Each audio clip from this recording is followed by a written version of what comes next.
ਗੱਲਾਂ ਤੇ ਰਹੀਆਂ ਆਰਦੀਆਂ ਐਵੇਂ ਸਿੱਧੂ ਮੂਸੇਵਾਲੇ ਜਿੱਦਾਂ ਵਾਂਗੂ ਕਿਆ ਜਵਾਨ ਕਿਆ ਕਿਸਾਨ ਚੁੱਕ ਦੇਾਂਗੇ ਫੱਟੇ ਟੱਕ ਕਿਤੇ ਚੁੱਕ ਦੇਾਂਗੇ ਮੈਂ ਕੀ ਕਹਿਣਾ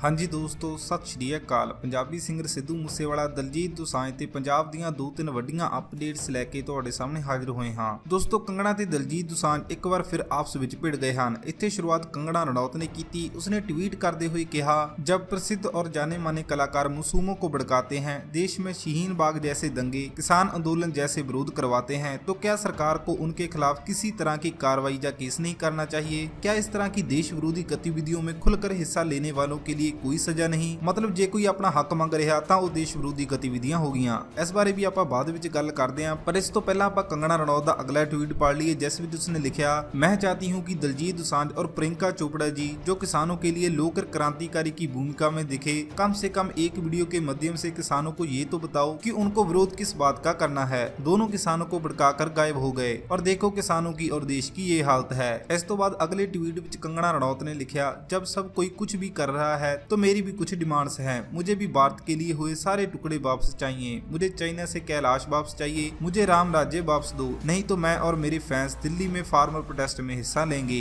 इस तो बाद दलजीत दोसांझ ने कंगना ਨੂੰ ਜਵਾਬ ਦਿੰਦੇ ਹੋਏ ਕਿਹਾ, ਆਫਟਰ ਇਫੈਕਟਸ, ਮਤਲਬ ਤੁਸੀਂ ਸਮਝ ਹੀ ਗਏ ਹੋਵੋਗੇ। ਤੇ ਦਲਜੀਤ ਨੇ ਇੱਕ ਹੋਰ ਟਵੀਟ ਲਿਖਿਆ, ਸੁਣਿਆ ਸੀ ਪੂੰਛ ਸਿੱਧੀ ਨਹੀਂ ਹੋ ਸਕਦੀ, ਕਨਫਰਮ ਹੋ ਗਿਆ ਬਾਈ। ਤੇ ਅਗਲੇ ਟਵੀਟ ਵਿੱਚ ਕੰਗਣਾ ਨੇ ਲਿਖਿਆ ਕਿ ਸਾਨੂੰ ਤੁਹਾਨੂੰ ਸੜਕਾਂ ਤੇ ਕਾਨੂੰਨ ਬਣਾਉਣ ਦੇਣਾ ਚਾਹੀਦਾ ਹੈ। ਇਸ ਬਿੱਲ ਨੂੰ, ਜਿਸ ਨੂੰ ਆਪਣੀ ਯੋਗਤਾ ਤੇ ਸੰਸਦ ਵਿੱਚ ਬਹੁਮਤ ਵੋਟਾਂ ਮਿਲੀਆਂ, ਇਸ ਨੂੰ ਰੱਦ ਕਰ ਦੇਣਾ ਚਾਹੀਦਾ ਹੈ, ਕਿਉਂਕਿ ਅਸੀਂ ਆਪਣਾ ਅਲੱਗ ਹੀ ਏਜੰਡਾ ਚਲਾ ਰਹੇ ਹਾਂ। ਚਲੋ ਜੀ, ਆਓ ਲੋਕਤੰਤਰ ਨੂੰ ਰੱਦ ਕਰੀਏ। ਤੇ ਦੋਸਤੋ, ਇਸ ਤੋਂ ਬਾਅਦ ਦਲਜੀਤ ਤੇ ਕੰਗਣਾ ਨੇ ਇੱਕ ਹੋਰ ਆਰੋਪ ਲਗਾਉਂਦੇ ਹੋਏ ਕੰਗਣਾ ਨੇ ਕਿਹਾ ਕਿ ਇਸ ਵਿਰੋਧ ਪ੍ਰਦਰਸ਼ਨ ਕਾਰਨ 70,000 ਕਰੋੜ ਦਾ ਘਾਟਾ ਹੋ ਚੁੱਕਾ ਹੈ। ਉਦਯੋਗ ਤੇ ਛੋਟੀਆਂ ਫੈਕਟਰੀਆਂ ਵਿੱਚ ਧਰਨੇ ਦੀ ਆਰਥਿਕ ਮੰਦੀ ਕਾਰਨ ਦੰਗੇ ਹੋ ਸਕਦੇ ਹਨ। ਦਲਜੀਤ ਤੇ ਪ੍ਰਿਯੰਕਾ ਚੋਪੜਾ, ਤੁਸੀਂ ਸਮਝਦੇ ਹੋ ਕਿ ਸਾਡੇ ਕੰਮਾਂ ਤੇ ਗੰਭੀਰ ਨਤੀਜੇ ਹਨ। ਕਿਰਪਾ ਕਰਕੇ ਮੈਨੂੰ ਦੱਸੋ ਕਿ ਇਸ ਦਾ ਭੁਗਤਾਨ ਕੌਣ ਕਰੇਗਾ। ਇਸ ਤੋਂ ਬਾਅਦ ਦਲਜੀਤ ਨੇ ਵੀ ਜਵਾਬ ਦਿੰਦੇ ਹੋਏ ਕਿਹਾ, ਇੱਕ ਪੰਜਾਬੀ ਦੀ ਕਹਾਵਤ ਯਾਦ ਆ ਰਹੀ ਹੈ, ਅਖੇ ਤੂੰ ਕੌਣ ਮੈਂ ਖਾਮਖਾ। ਦੋਸਤੋ, ਕੰਗਣਾ ਦਲਜੀਤ ਤੇ ਪ੍ਰਿਯੰਕਾ ਦਾ ਧਿਆਨ ਆਪਣੇ ਵੱਲ ਦਿਖਾਉਣਾ ਚਾਹੁੰਦੀ ਹੈ। ਦਲਜੀਤ ਨੇ ਤਾਂ ਫਿਰ ਵੀ ਜਵਾਬ ਦੇ ਦਿੱਤਾ, ਪਰ ਪ੍ਰਿਯੰਕਾ ਚੋਪੜਾ ਨੇ ਇਸ ਨੂੰ ਨਾ ਪਹਿਲਾਂ ਜਵਾਬ ਦਿੱਤਾ ਸੀ ਤੇ ਨਾ ਹੁਣ ਜਵਾਬ ਦਿੱਤਾ ਹੈ। ਪਤਾ ਨਹੀਂ ਕਿਉਂ ਕੰਗਣਾ ਤੇ ਕੁਝ ਲੋਕ ਅੱਧੀ ਅਧੂਰੀ ਇਨਫੋਰਮੇਸ਼ਨ ਦੇ ਕੇ ਲੋਕਾਂ ਨੂੰ ਗੁੰਮਰਾਹ ਕਰਨ ਤੇ ਲੱਗੇ ਹਨ। ਪਹਿਲੀ ਗੱਲ, ਇਹ ਬਿੱਲ ਸੰਸਦ ਵਿੱਚ ਬਹੁਮਤ ਨਾਲ ਪਾਸ ਹੋਇਆ ਨਹੀਂ ਹੈ। ਜਦੋਂ ਇਹ ਬਿੱਲ ਪਾਸ ਕਰਨਾ ਸੀ ਤਾਂ ਉਦੋਂ ਸੰਸਦ ਵਿੱਚ ਮਾਈਕ ਬੰਦ ਕਰ ਦਿੱਤੇ ਗਏ ਸਨ। ਤੇ ਦੂਜੀ ਗੱਲ, ਜੋ ਤੁਸੀਂ ਕਿਹਾ ਦੇਸ਼ ਵਿਰੋਧੀ ਗਤੀਵਿਧੀਆਂ ਕਰਨ ਵਾਲੇ ਤੇ ਕਾਨੂੰਨੀ ਕਾਰਵਾਈ ਕੀਤੀ ਜਾਣੀ ਚਾਹੀਦੀ ਹੈ।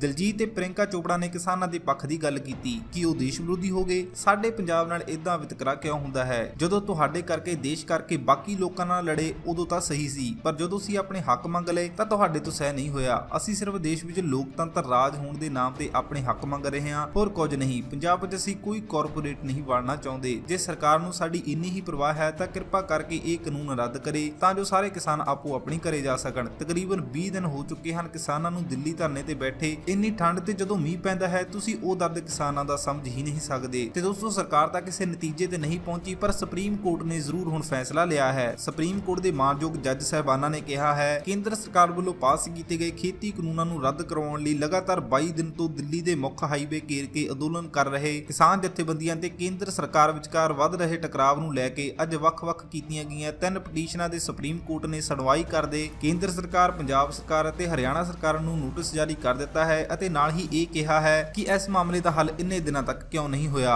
ਸੁਪਰੀਮ ਕੋਰਟ ਵੱਲੋਂ ਇਸ ਤੇ ਗੰਭੀਰ ਚਿੰਤਾ ਪ੍ਰਗਟ ਕਰਦਿਆਂ ਇਹ ਕਿਹਾ ਗਿਆ ਹੈ, ਕਿਉਂ ਨਾ ਇਸ ਮਾਮਲੇ ਦੇ ਹੱਲ ਵਿੱਚ ਸੁਪਰੀਮ ਕੋਰਟ ਇੱਕ ਕਮੇਟੀ ਬਣਾਵੇ ਜਿਸ ਵਿੱਚ ਕੇਂਦਰ ਸਰਕਾਰ, ਪੰਜਾਬ ਸਰਕਾਰ ਤੇ ਹਰਿਆਣਾ ਸਰਕਾਰ ਤੋਂ ਇਲਾਵਾ ਕਿਸਾਨ ਆਗੂਆਂ ਦਾ ਨੁਮਾਇੰਦਾ ਹੋਵੇ। ਸੂਤਰਾਂ ਮੁਤਾਬਕ ਪਤਾ ਲੱਗਾ ਹੈ ਕਿ ਕੇਂਦਰ ਸਮੇਤ ਦੋਵੇਂ ਸੂਬਿਆਂ ਦੀਆਂ ਸਰਕਾਰਾਂ ਤੋਂ ਜਿੱਥੇ ਜਵਾਬ ਮੰਗੇ ਗਏ ਹਨ ਉੱਥੇ ਕੱਲ 17 ਦੀ ਤਰੀਕ ਪਾ ਦਿੱਤੀ ਗਈ ਹੈ। ਹੁਣ ਇੱਕ ਆਸ਼ਾ ਦੀ ਕਿਰਨ ਜਾਗੀ ਹੈ ਕਿ ਸੁਪਰੀਮ ਕੋਰਟ ਸਰਕਾਰ ਦੇ ਕਿਸਾਨਾਂ ਨਾਲ ਸਮਝੌਤਾ ਕਰਾਉਣ ਵਿੱਚ ਸਫਲ ਹੋਵੇਗੀ। ਪੰਜਾਬ, ਹਰਿਆਣਾ ਤੇ ਸੈਂਟਰ ਸਰਕਾਰ ਹੀ ਨਹੀਂ ਬਲਕਿ ਕਿਸਾਨ ਜਥੇਬੰਦੀਆਂ ਦੇ ਆਗੂ ਵੀ ਇਸ ਵਿੱਚ ਸ਼ਾਮਲ ਹੋਣਗੇ। ਉਹਨਾਂ ਦਾ ਟੀਚਾ ਤਾਂ ਸਾਫ਼ ਹੈ, ਇਹ ਬਿੱਲਾਂ ਨੂੰ ਰੱਦ ਕਰਵਾਉਣਾ ਤੇ ਕਿਸਾਨਾਂ ਦੀ ਫਸਲ ਦਾ MSP ਤੇ ASAP ਸਾਨੂੰ ਲਿਖਤ ਰੂਪ ਵਿੱਚ ਚਾਹੀਦੇ ਨੇ। ਟਵਿੱਟਰ ਤੇ ਹੈਸ਼ਟੈਗ ਵੀ ਟ੍ਰੈਂਡ ਹੋ ਰਿਹਾ ਹੈ ਕਿ supreme court stand for farmers. ਮਾਮਲਾ ਬਹੁਤ ਜ਼ਿਆਦਾ ਵੱਧ ਚੁੱਕਾ ਹੈ ਤੇ ਦੋਸਤੋ, ਹੁਣ ਆਸ ਹੈ ਕਿ ਸੁਪਰੀਮ ਕੋਰਟ ਵਿੱਚ ਇਹ ਮਾਮਲਾ ਸਰਕਾਰ ਦੀ ਬਜਾਏ ਕਿਸਾਨਾਂ ਦੇ ਹੱਕ ਵਿੱਚ ਫੈਸਲਾ ਹੋਵੇਗਾ। ਬਾਕੀ ਕੱਲ ਨੂੰ ਮੀਟਿੰਗ ਰੱਖੀ ਗਈ ਹੈ ਤੇ ਦੇਖੋ ਕੀ ਹੁੰਦਾ ਹੈ, ਪਰ ਇੱਕ ਗੱਲ ਤਾਂ ਤੈਅ ਹੈ ਕਿ ਇਸ ਅੰਦੋਲਨ ਕਰਕੇ ਤਕਰੀਬਨ 3500 ਕਰੋੜ ਦਾ ਨੁਕਸਾਨ ਇੱਕ ਦਿਨ ਵਿੱਚ ਹੋ ਰਿਹਾ ਹੈ। ਸਰਕਾਰ ਹੀ ਆਪਣੀ ਜਿੱਦ ਕਰਕੇ ਦੇਸ਼ ਦੀ ਇਕਨੋਮੀ ਜੋ ਕਿ ਪਹਿਲਾਂ ਹੀ ਹੇਠਾਂ ਹੈ ਉਸ ਨੂੰ ਹੋਰ ਹੇਠਾਂ ਕਰ ਰਹੀ ਹੈ। ਕਦੋਂ ਤੱਕ ਇਦਾਂ ਚੱਲੇਗਾ? ਤੇ ਜੋ ਇਹ ਕੰਗਣਾ ਪਾਇਲ ਹੁਣੀ ਲੋਕਾਂ ਨੂੰ ਭਾਸ਼ਣ ਦੇ ਰਹੀਆਂ ਹਨ, ਇਹ ਅਲੱਗ ਤੋਂ ਦੇਸ਼ ਵਿੱਚ ਤਣਾਅ ਦਾ ਮਾਹੌਲ ਪੈਦਾ ਹੋ ਚੁੱਕਾ ਹੈ, ਜਿੱਥੇ ਇੱਕ ਗਲਤ ਫੈਸਲੇ ਦਾ ਮੁੱਲ ਕਿਸਾਨ ਜਾਂ ਸਰਕਾਰ ਦੋਨਾਂ ਨੂੰ ਭਾਰੀ ਪੈ ਸਕਦਾ ਹੈ। ਬਾਕੀ ਦੋਸਤੋ, ਹੁਣ ਅਸੀਂ ਤੁਹਾਨੂੰ ਭਾਨੇ ਸਿੱਧੂ ਦਾ ਦਿੱਲੀ ਤੋਂ ਲਾਈਵ ਦਿਖਾਉਣਾ ਚਾਹੁੰਦੇ ਹਾਂ ਕਿ ਇਸ ਠੰਡ ਦੇ ਮਾਹੌਲ ਵਿੱਚ ਕਿਸਾਨ ਜੋ ਇਸ ਧਰਨੇ ਤੇ ਬੈਠੇ ਹਨ ਉਹ ਆਪਣੀ ਦੇਖ ਰੇਖ ਕਿਵੇਂ ਕਰ ਰਹੇ ਹਨ।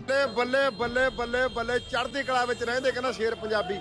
ਇਹ ਸਾਡੇ ਸ਼ੂਰ ਸੂਰਮੇ ਇਹਦੇ ਵਿੱਚ ਪਾਏ ਨੇ। ਦੇਖੋ ਜੀ, ਬਹੁਤ ਬਹੁਤ ਧੰਨਵਾਦ। ਖਾਲਸਾ ਏਡ ਵੱਲੋਂ ਆਏ ਨੇਗੇ, ਕਿਹਦੇ ਵੱਲੋਂ ਆਏ ਨੇ, ਦਾਨ ਕਿਹਦੇ ਵੱਲੋਂ ਕੀਤੇ ਗਏ ਨੇ। ਬਹੁਤ ਬਹੁਤ ਧੰਨਵਾਦ। ਸਾਡੇ ਪੰਜਾਬੀ ਡਟੇ ਪਏ ਨੇਗੇ, ਜਿਵੇਂ ਕਿ ਸਾਡੇ ਵੀਰ ਬਾਰਡਰਾਂ 'ਤੇ ਡਟੇ ਪਏ ਨੇ, ਇੱਧਰ ਸਾਡੇ ਪੰਜਾਬੀ ਇੱਧਰਲੇ ਬਾਰਡਰਾਂ 'ਤੇ ਡਟੇ ਪਏ ਨੇ। ਮੈਂ ਬਹੁਤ ਬਹੁਤ ਧੰਨਵਾਦ ਕਰਦਾ ਜਿੰਨੀਆਂ ਵੀ ਸੰਸਥਾਵਾਂ ਜੋ ਸਾਡੇ ਇਸ ਸੰਘਰਸ਼ ਦੇ ਵਿੱਚ, ਲੜਾਈ ਦੇ ਵਿੱਚ ਹਿੱਸਾ ਪਾ ਰਹੀ ਨੇ, ਸਾਰੀਆਂ ਦਾ ਹੀ ਬਹੁਤ ਬਹੁਤ ਧੰਨਵਾਦ। ਅੱਜ ਜੋ ਕਿ ਸਵੇਰੇ ਤੁਹਾਨੂੰ ਗੱਲ ਦੱਸਣ ਲੱਗਦਾ, ਸਾਡਾ ਜ਼ਿਲ੍ਹੇ ਦੇ ਵਿੱਚ ਪੱਖੋ ਕਲਾਂ ਗੁਰੂ ਘਰ, ਨਵਾਂ ਗੁਰੂ ਘਰ ਵੱਲੋਂ ਬਹੁਤ ਵੱਡੀ ਸੇਵਾ ਨਿਭਾਈ ਗਈ ਹੈ। ਆਹ ਟਰਾਲੀਆਂ ਸਾਡੇ ਕੋਲ ਲੱਕੜ ਦੀਆਂ ਟਰਾਲੀਆਂ ਭਰ ਕੇ ਭੇਜੇ ਗਏ ਨੇ। ਅਸੀਂ ਬਹੁਤ ਬਹੁਤ ਧੰਨਵਾਦ ਕਰਦੇ ਹਾਂ। ਡੀਜ਼ਲ ਦੀ, ਤੇਲ ਦੀ ਸੇਵਾ ਨਿਭਾ ਰਹੇ ਨੇਗੇ। ਬਹੁਤ ਬਹੁਤ ਧੰਨਵਾਦ ਨਵਾਂ ਗੁਰੂ ਘਰ ਪੱਖੋ ਕਲਾਂ ਦਾ। ਤੇ ਵੀਰ ਸਾਡੇ ਨਾਲ ਸਰਪੰਚ ਸਾਹਿਬ ਖੜੇ ਨੇ ਤੇ ਇਹਦਾ ਵੀ ਬਾਈ ਦਾ ਬਹੁਤ ਬਹੁਤ ਧੰਨਵਾਦ। ਪੱਖੋ ਕਲਾਂ ਤੋਂ ਨੇਗੇ। ਬੜਾ ਇੱਧਰ ਦਿਖਾਓ ਜੀ, ਕਿਉਂਕਿ ਹੁਣ ਸਿਆਲ ਦਾ ਟਾਈਮ ਆ, ਠੰਡ ਤੁਹਾਨੂੰ ਪਤਾ ਵੀ ਵੱਧ ਪੈਣ ਲੱਗੀ। ਲੱਕੜ ਦੀ ਕਮੀ ਚੱਲ ਰਹੀ ਸੀ। ਕੱਲ ਦੀ ਲੱਕੜ ਦੀ ਕਮੀ ਸਾਰੀ ਦੂਰ ਕਰਤੀ, ਕਿਉਂਕਿ ਠੰਡ ਕਾਰਨ ਥੋੜਾ ਇਹਨੂੰ ਸੇਕਣ ਦੀ ਲੋੜ ਪੈਂਦੀ। ਭੱਠੀਆਂ ਜਿਹੜਾ ਸਾਡਾ ਪਾਣੀ ਗਰਮ ਕਰਨਾ, ਦਾਲ ਸਬਜ਼ੀ ਸੀ, ਜਿਹੜਾ ਗੈਸ ਘਟਾਦਾ ਸੇਕਣ ਦੇ ਮਾਰੇ ਜਿਹੜਾ ਸੀ, ਨਾਲ ਲੱਕੜ ਦਾ ਕੰਮ ਚਲਾ ਲੈਣਾ। ਅਸੀਂ ਬਹੁਤ ਬਹੁਤ ਧੰਨਵਾਦ ਕਰਦੇ ਜਿਹੜਾ ਸਾਨੂੰ ਇੰਨਾ ਸਾਥ ਮਿਲ ਰਿਹਾ। ਮੰਨ ਕੇ ਚੱਲ ਸੰਸਥਾਵਾਂ ਵੱਲੋਂ, ਸਾਡੇ ਗੁਰੂ ਘਰਾਂ ਵੱਲੋਂ ਬਹੁਤ ਬਹੁਤ ਧੰਨਵਾਦ। ਲੋੜ ਨਹੀਂ ਹੈਗੀ, ਵਾਹਿਗੁਰੂ ਦੀ ਬਹੁਤ ਵੱਡੀ ਕਿਰਪਾ ਹੈ।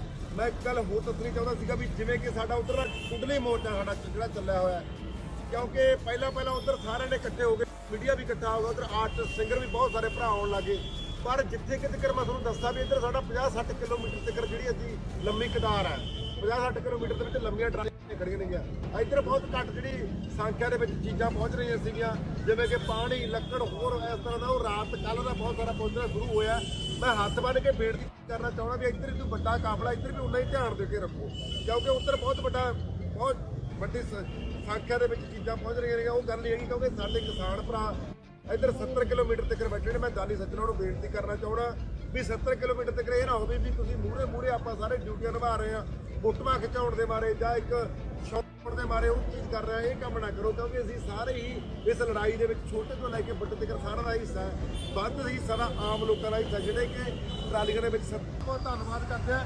ਤੁਸੀਂ ਕੰਬਲ ਦੇਖੋ, ਕਿੰਨੇ ਵਧੀਆ ਕੰਬਲ ਭੇਜੇ ਗਏ ਨੇ। NRI ਵੀਰਾਂ ਦਾ ਵੈਸੇ ਹੀ ਬਹੁਤ ਵੱਡਾ ਸਹਿਯੋਗ ਆ, ਪਰ ਜਿਹੜਾ ਇਹ ਕੰਬਲ ਭੇਜੇ ਗਏ ਨੇ ਜੀ, ਕਿਉਂਕਿ ਠੰਡ ਹੁਣ ਵੱਧ ਗਈ, ਸਾਡੇ ਕਿਸਾਨ ਵੀਰਾਂ ਨੂੰ ਕੰਬਲਾਂ ਦੀ ਲੋੜ ਹੈ। ਕੰਬਲ ਗੰਦੇ ਵੀ ਹੋ ਗਏ, ਉਹ ਧਵਾਉਣ ਲਈ ਪਿੰਡ ਵੀ ਭੇਜੇ ਹੋਏ ਨੇਗੇ। ਇਹ ਚੀਜ਼ਾਂ ਦੀ ਸਾਨੂੰ ਬਹੁਤ ਲੋੜ ਹੈ।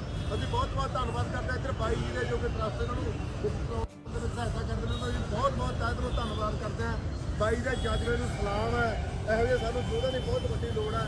ਬਹੁਤ ਬਹੁਤ ਧੰਨਵਾਦ ਕਰਦਾ ਦੁਬਾਰਾ ਫੇਰ, ਜਿਹੜਾ ਕਿ ਕਿਉਂਕਿ ਹੁਣ ਤਾਂ ਟਿੱਕਰੀ ਮੋਰਚੇ ਦੇ ਇੱਧਰ ਵੀ ਬਹੁਤ ਵੱਡਾ ਸਮਾਨ, ਬਹੁਤ ਵੱਡੇ ਰਾਸਤਾ ਸਮਾਨ ਪਹੁੰਚਣ ਲੱਗ ਗਿਆ। ਪਹਿਲਾਂ ਸਮਾਨ ਉੱਧਰ ਵੱਡੀ ਮਾਤਰਾ ਦੇ ਵਿੱਚ ਪਹੁੰਚ ਰਿਹਾ ਸੀਗਾ।